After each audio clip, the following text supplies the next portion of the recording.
रंग मन में दिखाए, साचा रूप साचा रंग मन में दिखाए, प्रकाशित हृदय में ईश्वर।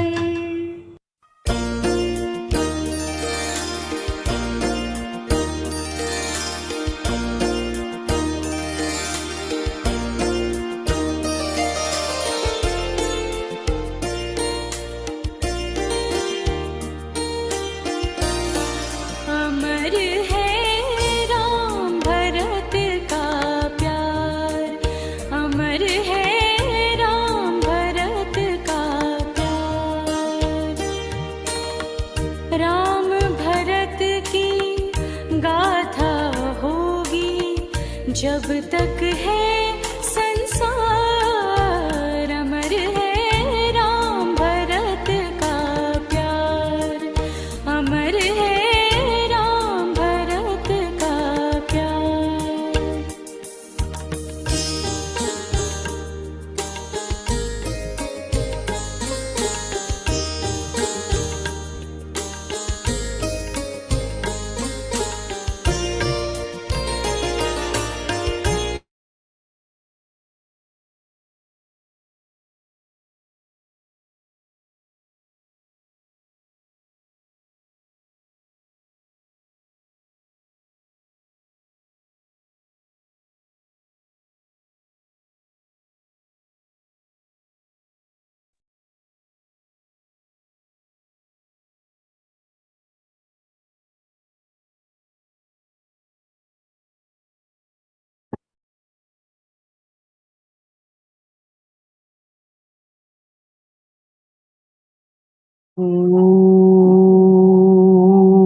ॐ सहना भवतु सहनौ भुनक्तु सह वीर्यं करवावहै तेजस्विनावधीतमस्तु मा विद्विषावहै।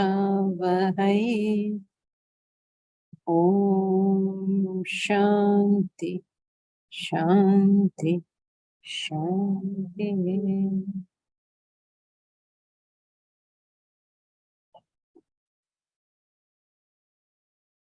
Together we'll chant Bhagavad Gita verses 46 to 55.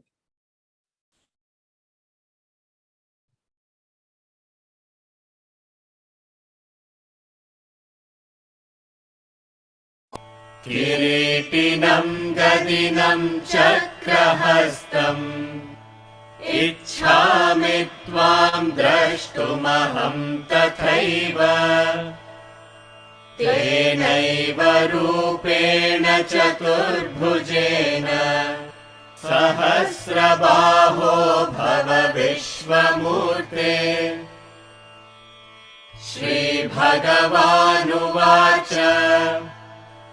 मया प्रसन्नेन तवार्जुनेदं रूपं परं दर्शितमात्मयोगात् तेजोमयं विश्वमनन्तमाद्यं यन्मे त्वदन्येन न दृष्टपूर्वम्। न वेदयज्ञाध्ययनैर्न दानैः न च क्रियाभिर्न तपोभिरुग्रैः एवं रूपः शक्य अहं नृलोके द्रष्टुं त्वदन्येन कुरु प्रवीर। मा ते व्यथा मा च विमूढभावः दृष्ट्वा रूपं घोरमीदृं ममेदम्। व्यपेतभिः प्रीतमनः पुनस्त्वं तदेव मे रूपमिदं प्रपश्य। Sanjay uvacha Ityarjunam Vasudevastathoktva Swakam Rupam Darshayamasa Bhuyaha Ashvasayamasa cha bhitamenam Bhutva punah saumya vapurmahatma Arjuna uvacha Drishtvedam manusham rupam Tava saumyam janardana Idanimasmi samvrittaha Sachetah prakritim gataha Shri Bhagavan uvacha Sudurdarshamidam rupam Drishtavanasi yanmama Deva apyasya rupasya Nityam darshana kankshinaha Naham vedaina tapasa Na danena na chejaya Shakya evam vidho drashtum Drishtavanasi mam yatha Bhaktya tvananyaya shakyaha Ahamevam vidhorjuna Jnatum drashtum cha tattvena Praveshtum cha parantapa Matkarma krinmat paramaha Madbhaktas sanghavarjitaha Nirvairas sarvabhuteshu Yassa mameti pandava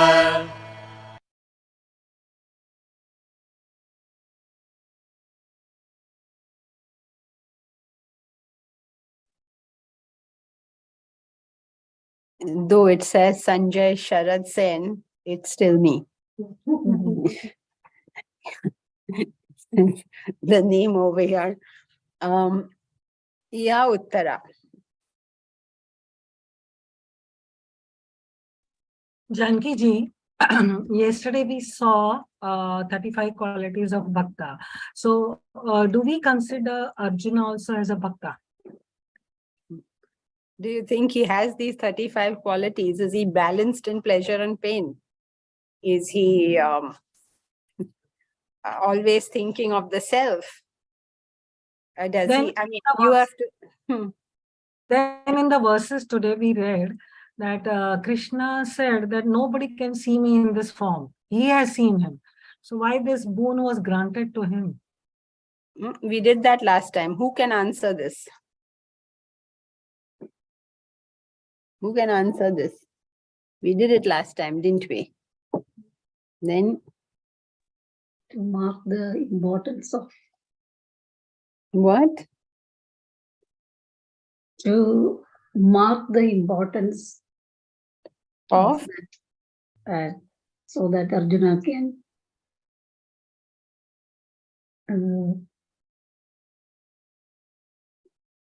Are you faking your way through this question? Oh, where is Bharat? What is the answer?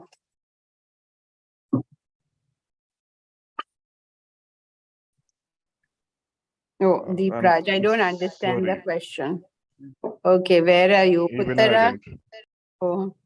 Okay, go ahead, Uttara. Repeat your question. My question is that we saw that 35 qualities of Bhakta yesterday, and Arjuna doesn't really qualify, as Janki ji also said, that do we see all those qualities in Arjuna? We don't. And we see that he's disturbed and all that. And yet in the verses today, we saw the verses that we recited, Bhagavan clearly says, Shri Krishna clearly says that nobody can see me in this form that you have seen me. Okay. And there are so many people who are longing to see him in this form. And only Arjuna was granted this boon that he could see him in this form. So then why? If he's not a bhakta, why was this boon granted to him to be able to see Lord in this form?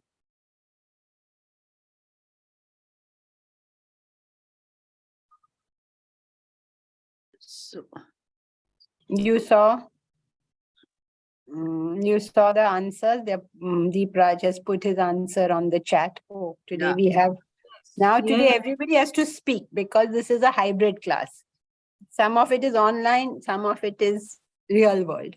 So that there are actual people who cannot read what you have written. So Deepraj, please say it loudly. Am I audible? Yes, you are. Okay, Can you yes. hear him? Why don't you come a little closer? You can hear. So it is not because Arjuna has the qualities that he was able to see the form, which is a mental image, it's not an objective form, but it is because Krishna has graced him. Very It good. is through his grace, yeah. My question is, why did he do that? Why did he get that boon of seeing the form? Because Arjuna asked for the form.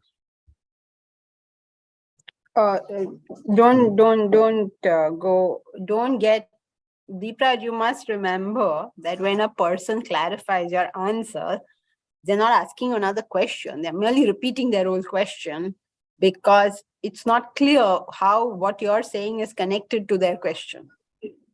So otherwise, now this whole conversation can go off thing. So what is Uttara's problem is, here is Arjuna. He's not a bhakta. That has been established by her on the grounds that the qualities that are given of a bhakta, he doesn't seem to fit them all. So she has rejected him as a bhakta. But then look at what he gets. He's not even been a bhakta and still he's getting to see Vishwarupa Darshana. So that makes no sense. Why should a man who's not a bhakta get to see this? So what's your answer? Correct? Is that your question, Uttara? Yes, Janaki-ji. Yeah. So now what's your answer? You have to answer her in a way that she at least sees a connection between her question and the answer. And that's not always easy. However, write your answer maybe. I was teaching for the first time actually this time to undergraduate students who were given a compulsory course in Vedanta.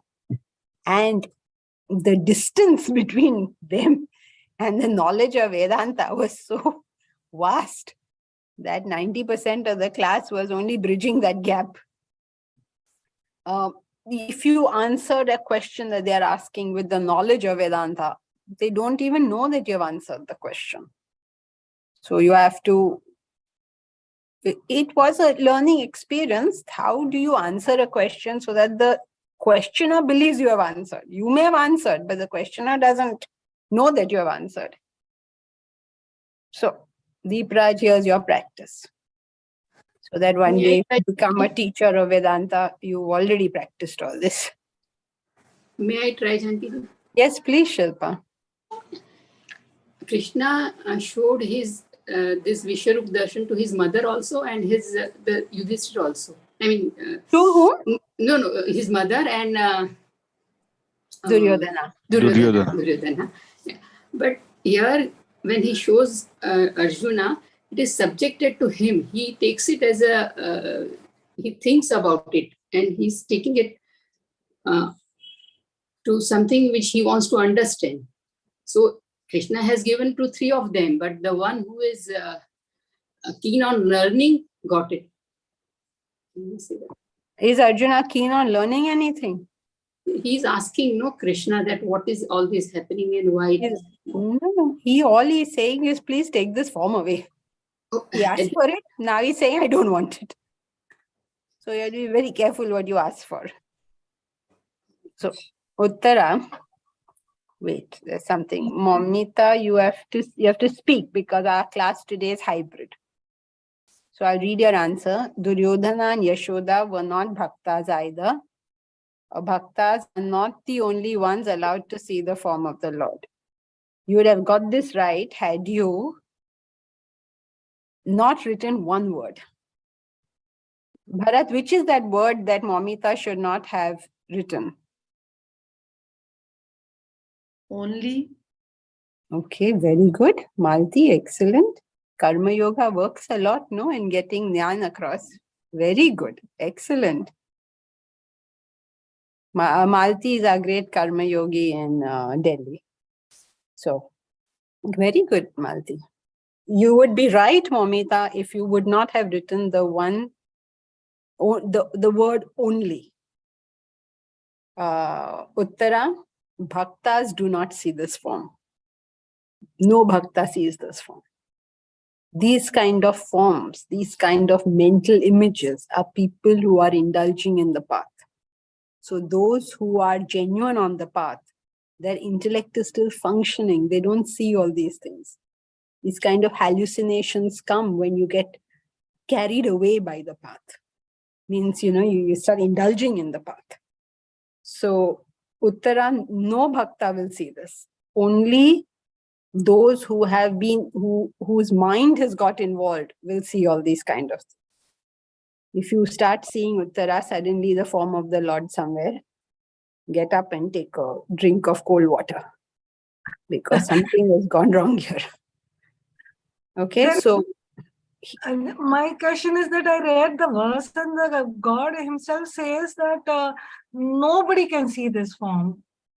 so we discussed that, no, last time. He's saying nobody can see the form. Though we know, as a matter of fact, the story says 2 other people have also seen the form. Everybody knows Yashoda saw it. Everybody knows Duryodhana saw it. And what is he going around saying nobody sees this form? Nobody sees this form means no sadhak sees this form. It's not, nobody sees this form, number one. And nobody sees this form in the same way. Because let us say it's a bhakta of Christ. It's a Christian. And that person starts seeing. What will that person see? He will see Christ. Suppose it's a Muslim and he starts seeing things. What will he see? He will see the archangel, Gabriel, and all sorts of things happening over there.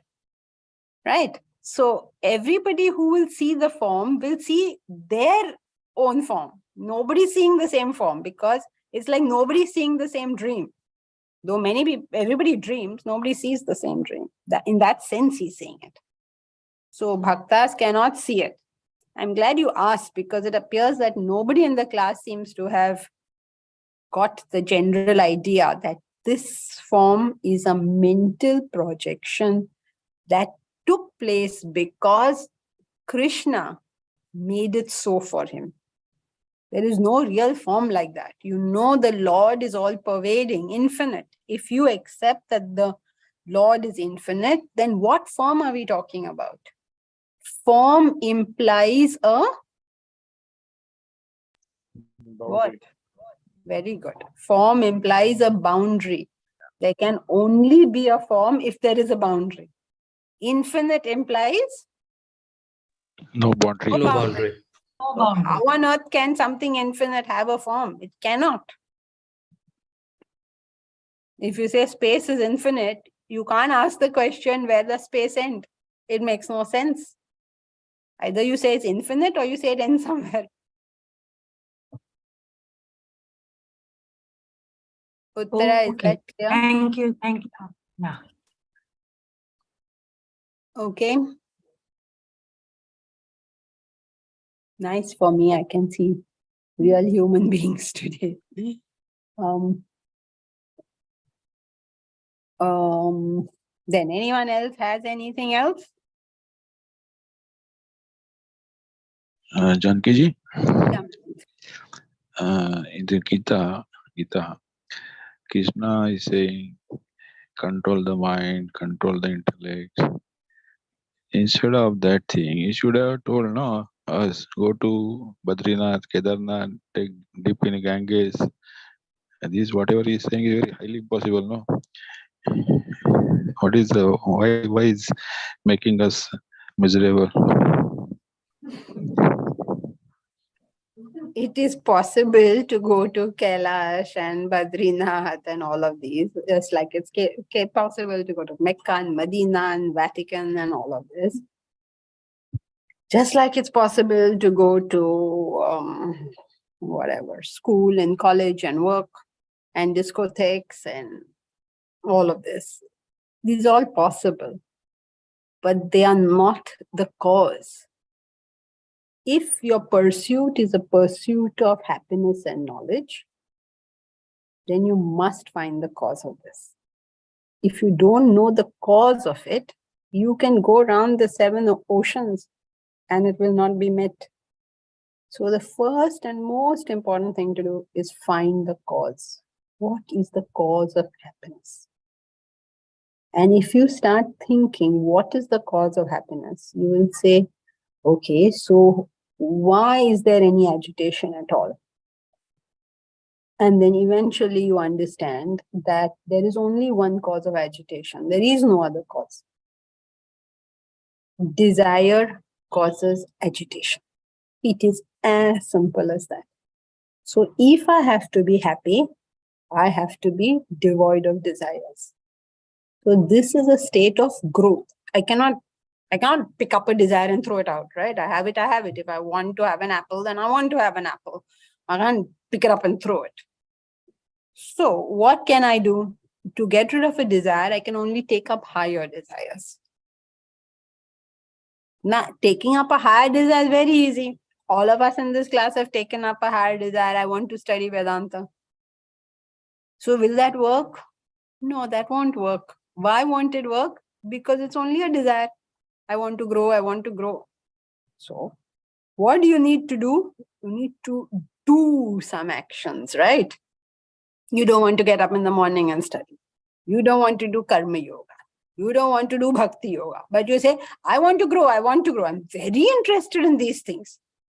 You have no idea how many people I meet who say, I'm very interested in everything. Very interested. Where is the action? Is the morning study there? Do you know what is going on in class? 90% of the people cannot answer the most basic questions. No, obviously no studies have happened. Forget no studies have happened. No concentration has happened during class. So every action that is required, we are not able to do. We don't do, not able to do. There's nothing rocket science about it. We don't do it. So what he's saying is, you need the control over yourself to do the actions that are required to reach the state that you have to get to. There is a cause and effect relationship here. Unfortunately, there is no cause and effect relationship between going to Badrinath and reaching happiness. You will reach, if at all you go to Badrinath, which is a wonderful place to go to, you will feel the great bliss. You will feel, what is left in life? This is it. This is it. Then you will come back to the plains and you will get back to your routine, normal life.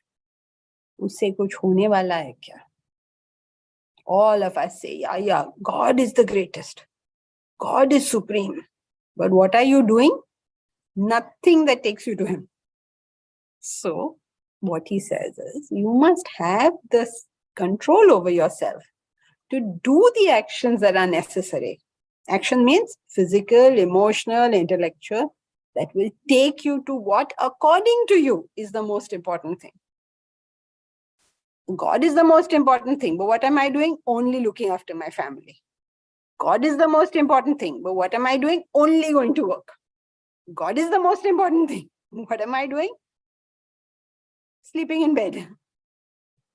So, if you want the effect, you have to work on the cause. That is why Milind, he is telling you to do what sounds impossible.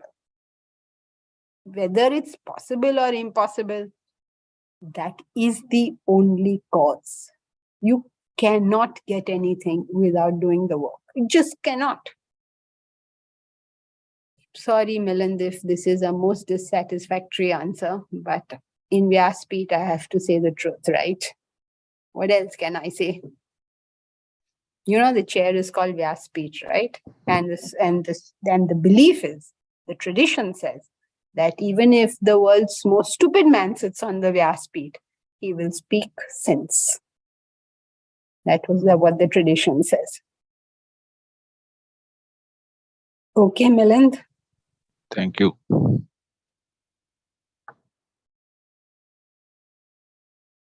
All right, so shall we go to the next verse? What did we do last time? Having seen such a terrible form of mind as this, be not bewildered.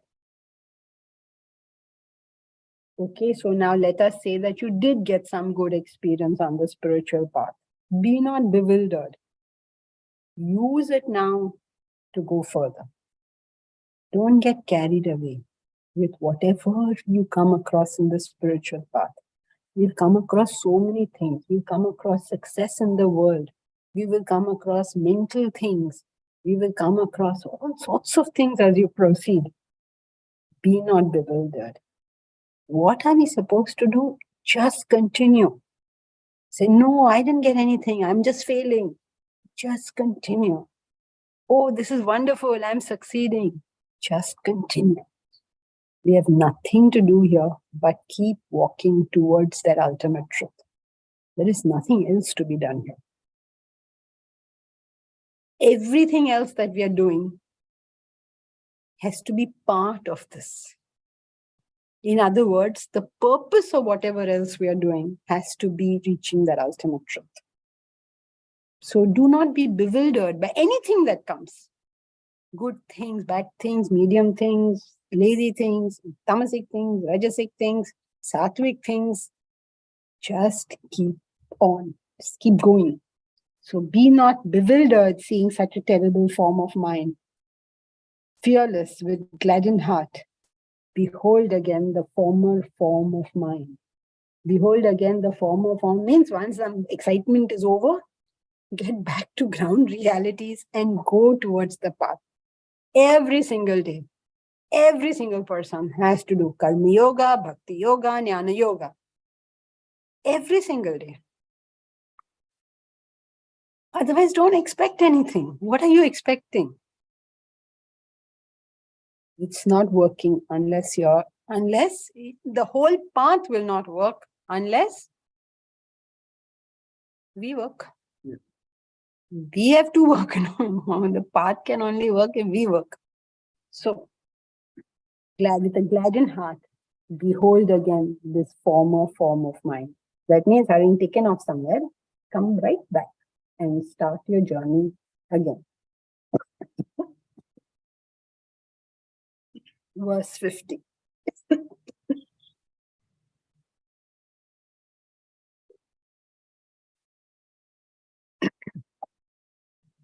Sanjaya Uvacha Ityarjunam Vasudevoktva Swakam Rupam Darshayamasa Bhuyah Ashvasayamasa Cha Bhitamenam Bhutva Punah Saumya Vapur Mahatma Arjuna Uvacha Drushtvedam Manusham Rupam Tava Saumyam Janardana Idanimasmi Samvruttaha Sacheta Prakrutim Gataha Sanjaya Uvacha Ityarjunam Vasudevostatoktva Swakam Rupam Darshayamasa Bhuyah Ashvasayamasa Cha Bhitamenam Bhutva Punah Saumya Vapur Mahatma Arjuna Uvacha Drushtvedam Manusham Rupam Tava Saumyam Janardana Idanimasmi Samvruttaha Sacheta Prakrutim Gataha.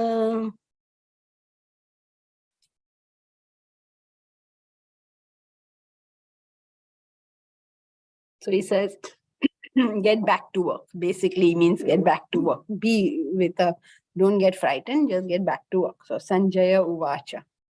Ityarjunam Vasudeva Tatha Uktva. Vasudeva, as you all know, Vasudeva is the son of Vasudeva.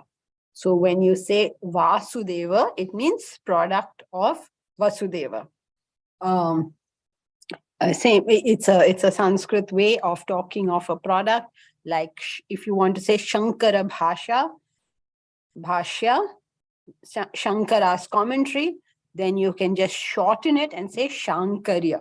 Shankarya means the product of Shankara, means his Bhashyas. And Vasudeva, his son is Vasudeva. So Sanjaya's son will be Sanjaya. Sanjaya. So this is how Sanskrit just shortens things. Instead of saying Sanjaya, son and all, too many words. They'll say Sanjaya. And if it's Sanjaya's daughter, Sanjaya. Sanjay. yeah, Sanjaya.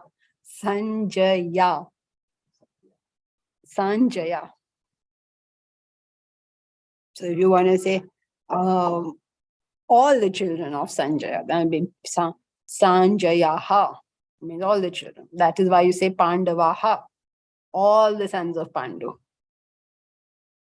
So if you say Pandava, actually it is Pandavaha, then it will be son of Pandu. If you say Pandavaha, then it will be sons of Pandu. So it's this Sanskrit ways of doing things. Okay, so he says, Ityarjuna, iti uktva. Having said this, Arjuna, to Arjunam, swakam rupam darshayamasa bhuyaha. He showed again his swakam rupam, his own form, darshayamasa bhuyaha. Again, he gave darshan, he showed a swakam rupam, his own form, ashwasayamasa. He gave him ashwasan. Chill, man, don't get so worked up. He's giving him ashwasan. Bhitamenam. Bhitamenam means very frightened. Bhutva. Puna. He took Samyavapu. Samyavapu means he took his gentle form. Remember what form he was in now? Horrible form.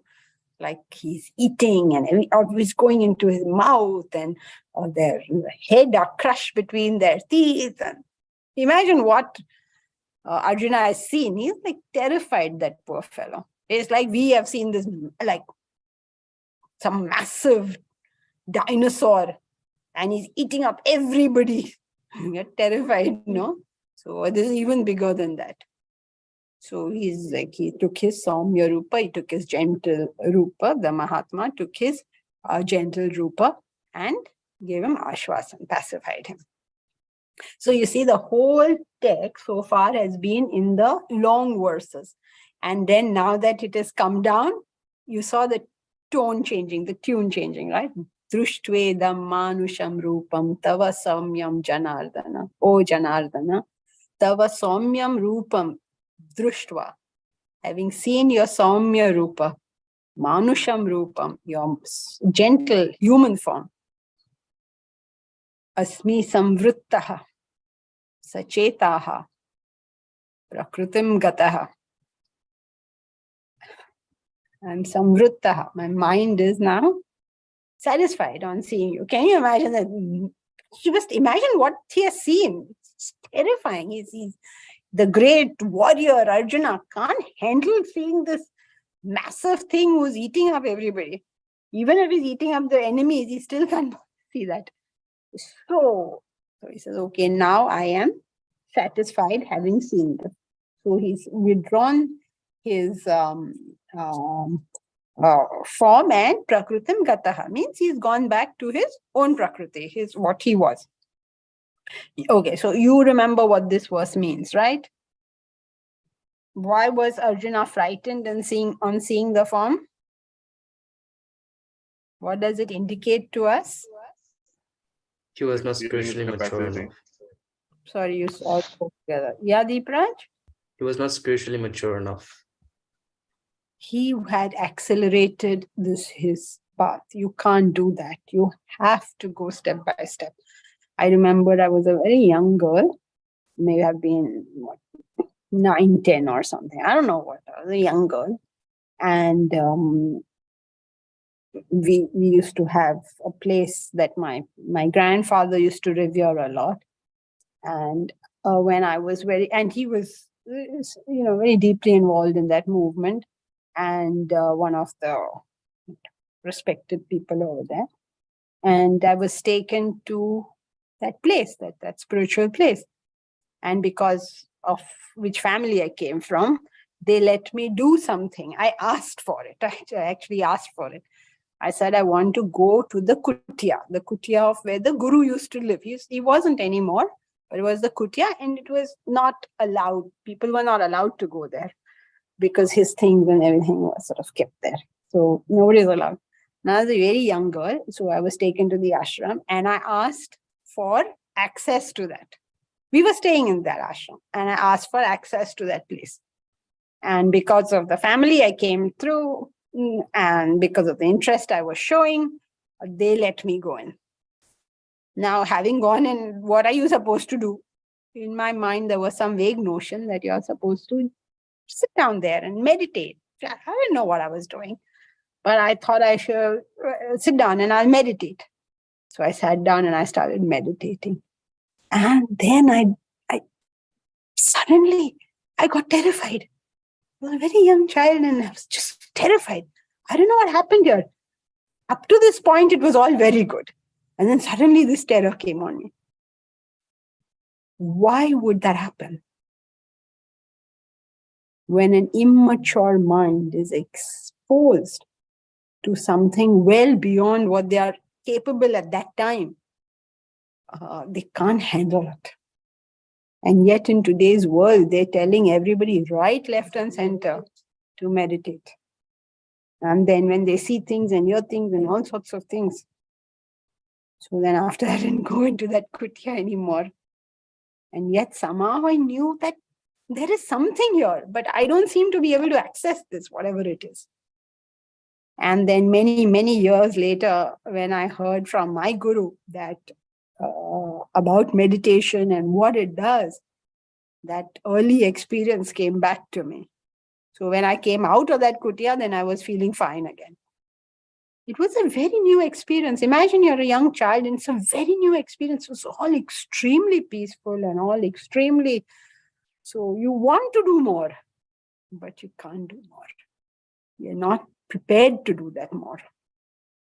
So therefore, even in the Gita, he always says, you start with karma, you do a lot of karma. And then slowly, slowly, slowly you build up and you're able to take in more difficult things like more of jnana or something like that. Yeah, Mamita? So, Janki ji, when Arjuna sees the form of the Vishwarupa, what he sees is also a fact, right? He sees something that he cannot comprehend, but the terrible form of the Lord is actually a truth.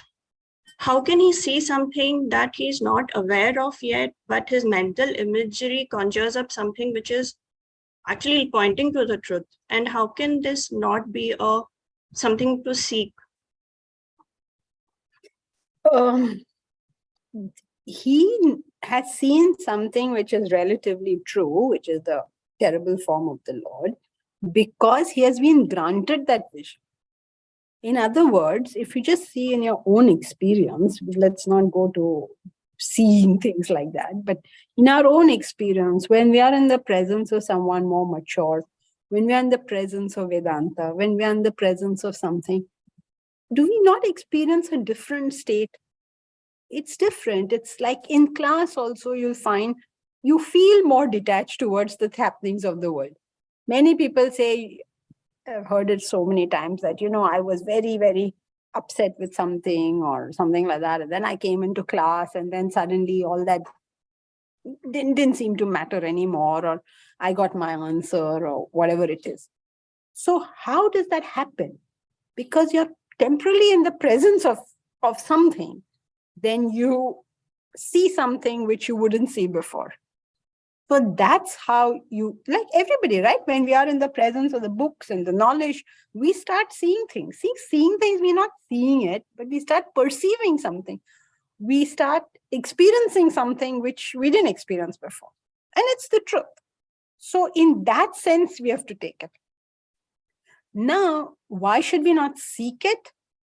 Because these are temporary blips. We don't want temporary blips. What we want is a steady growth. We want to reach something that is with us permanently. And as you have been studying the text, you know Krishna says over and over again, what is that state of Brahman? Remember the words? Anyone remembers? They're all long-term students over here. 20 years, everybody has been attending classes. I feel like I'm, in my old days in Delhi. 20 years. No, everybody here 20 years. Isn't that amazing? Very good. Now,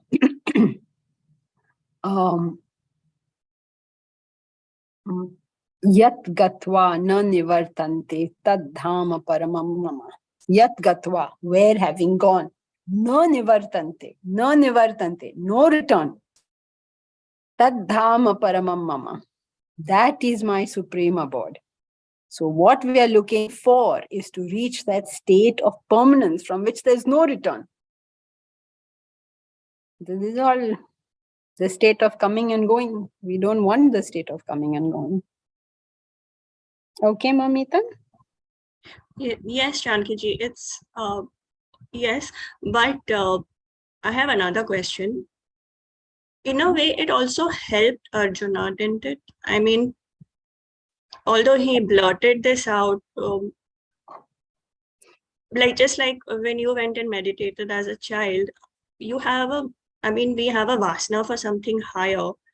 So even though we do it unawares, isn't there some sort of benefit that we do derive from it? There's benefit from everything. There's benefit from making endless mistakes and learning from them. But an intelligent person would try to learn before making a mistake. No. Benefit is a matter of how you treat what happens. But why should we learn from experience when we can learn from knowledge? And if those who can't learn from knowledge will have to learn from experience. Okay. Yes. So because we are learning so then we will know better than to seek such experiences. Yes, we will always go towards the permanent. Right. Okay. Thank you.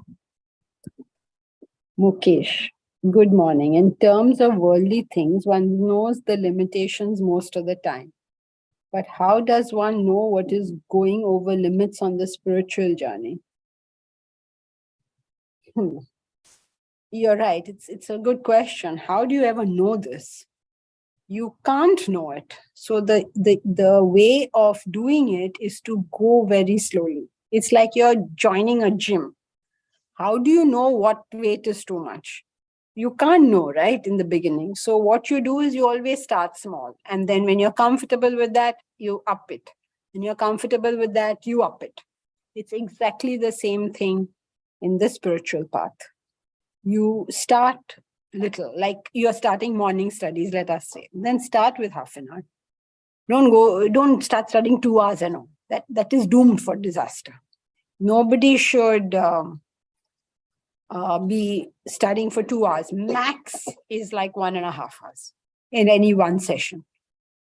So if you're doing bhakti, don't spend hours and hours doing it. Don't start 20 minutes, 30 minutes. Karma. When you start, don't start straight away a massive project. First, help other people in their projects. Little work. 15, 20 minutes, something you do.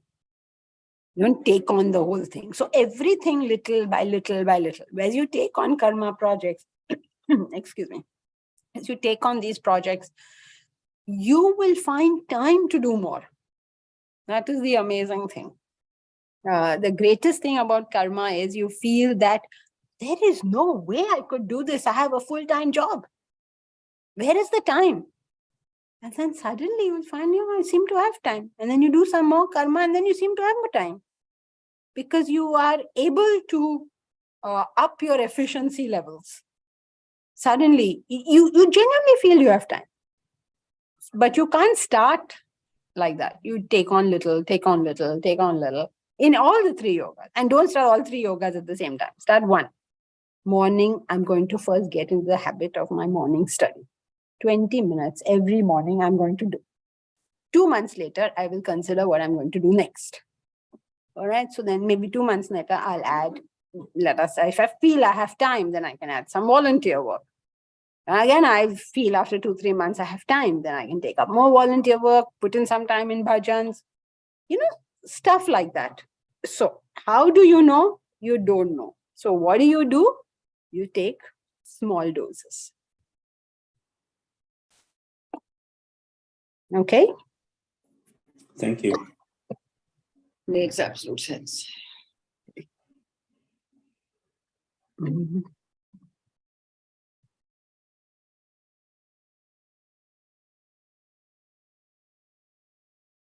So when you accelerate on the spiritual path, you take on more than you're capable of.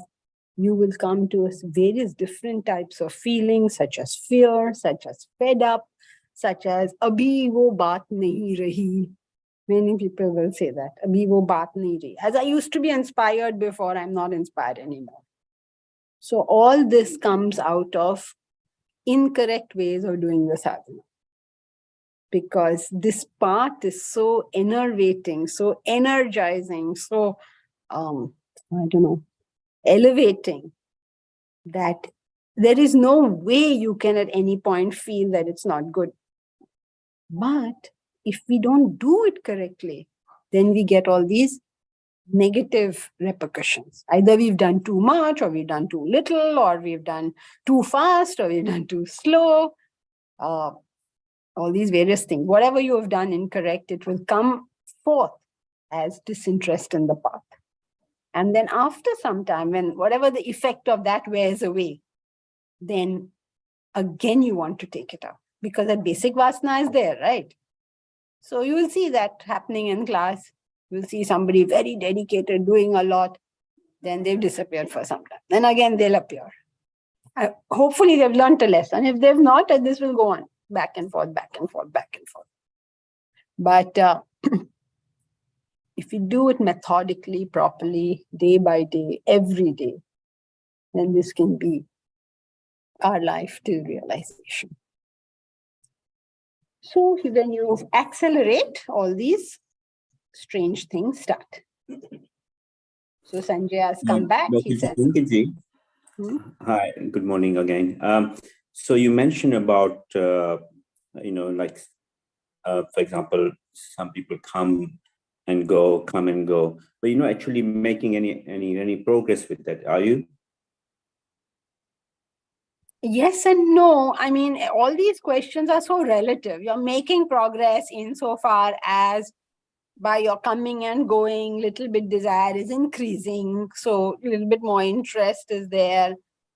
I mean, how do you answer the question, are they making progress? It's so tough to say, because what are we comparing it to?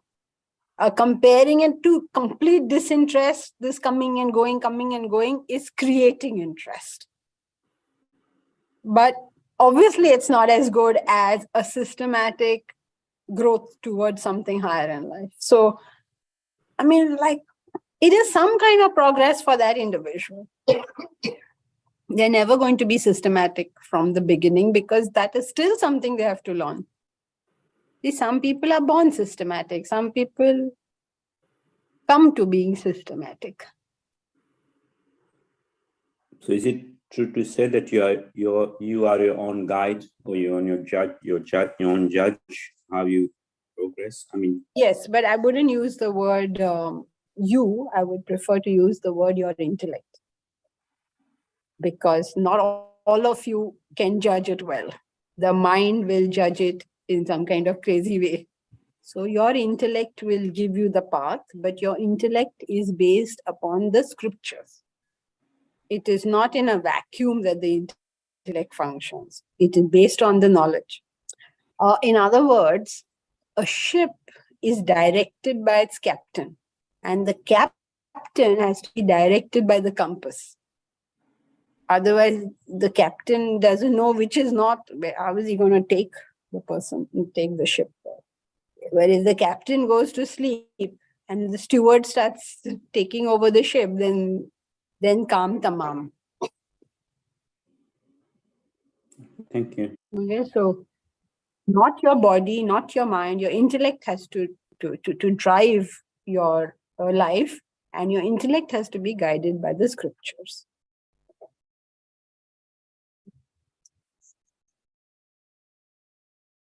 So he said, having seen this gentle form of yours, O Janardana, Arjuna speaks again. Sanjaya comes back to say this is all over, and the tone changes. You can feel Arjuna's relief. The huge dinosaur-like thing that he has seen is now gone.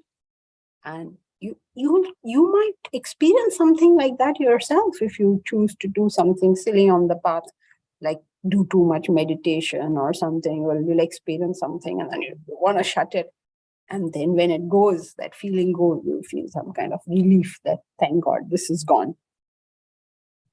Okay, so these, then we've done 50, 51. Let us do 52, 53.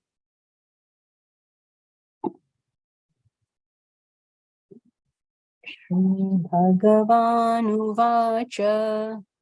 Sudurdarshamidam Rupam Drushtvanasi Yanmama Deva Apyasya Rupyasya Nityam Darshina Kamshinaha Naham Vederna Tapasa Nadanena Sachijaya Shakya Evam Vidho Drashtum Drushtvanasi Mam Yatha Shri Bhagavan Uvacha Sudurdarshamidam Rupam Drushtvanasi Yanmama Deva Apyasya Rupasya Nityam Darshina Kamshinaha Naham Vedairna Tapasa Nadanena Cha Jejaya Shakyam Evam Vidho Drashtum Drushtvanasi Mam Yatha. This verse is, it's typical Krishna behavior. You see how many times he does a backward turn on this. Shri Bhagavan Vacha, the Blessed Lord said. Sudur darshan. So darshan, to see, dur darshan, difficult to see, sudur darshan, very difficult to see. Idam rupam, this form which you have seen. Yes, Uttara, since you went ahead, it got confusing. Moral of the story? Yes, don't accelerate. We are doing 49 and you go to 52. How will you not get confused? Don't accelerate. You're very keen on accelerating on the path. So very difficult to see, he says. Just read what he says. Very difficult to see this form which you have seen. Deva, api, the gods, and devaha api, the gods themselves. Asya rupasya, this form, nityam, constantly. Darshana kamshinaha. The gods are always wanting to see this form. And you have seen it. So it sounds like he's praising the form, no? Like nobody, only you. Gods want to see it. But they can't. Only you see it. He's so nutcut, really. He's really... Okay, so you know what are the devas, right? Devas are super sensual. The state of heaven is a state of super sensual enjoyment. The gods are supposed to be in heaven and they're enjoying all this. You know all these stories, right? The Apsaras are dancing and the Gandharvas are singing. And it's supposed to be a state of great happiness and great bliss and all of that. What is the state of heaven? It's the state of happiness. So look at how he puts it.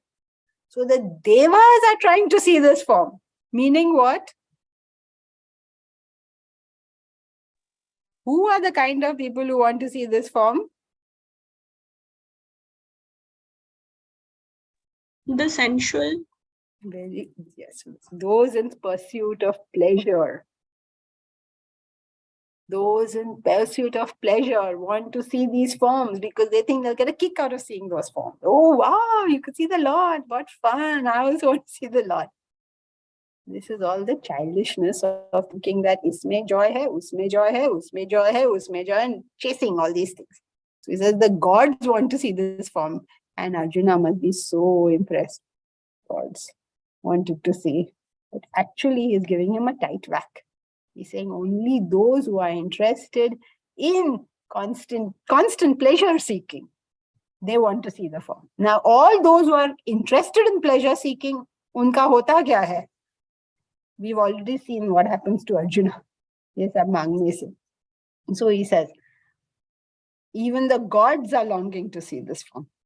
And then he says, Naham vedairna tapasana danena.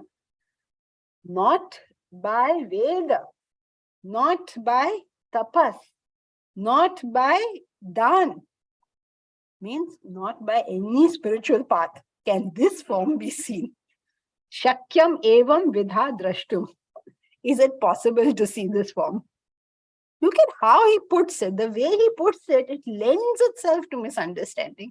Because they say, oh, the gods want to see it. So nice, no?